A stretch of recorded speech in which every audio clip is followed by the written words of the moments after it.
प्रकारच्या मतदारसंघामध्ये फिरताय गटामध्ये, आता जनतेला काय संदेश देशाल तुम्ही निवडून आल्यानंतर? आज पाचोरा ग्रामीण येथे आमच्या प्रचाराची सुरुवात झाली आहे.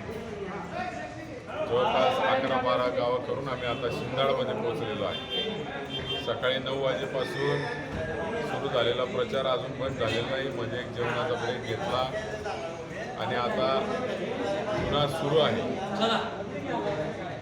44 डिग्री टेम्परेचर आज दिसतं आहे, पण या टेम्परेचरमध्ये पण आमचे शिवसैनिक, सर्व महाविकास आघाडीचे कार्यकर्ते जेवणाचं सोडून थोडासा विश्रांतीचा सुद्धा ब्रेक घेतलेला नाही आणि त्यांची ऊर्जा बघून आम्हाला देखील ऊर्जा येऊन आम्ही पण त्या 44 डिग्रीच्या टेम्परेचरच्या तापमानमध्ये थांबायला तयार नाही आणि प्रचार करतोय. एक लोकांमध्ये उत्साह बघायला मिळतोय. गावात आल्यानंतर मोठ्या संख्येने मंडळी जमत आहे.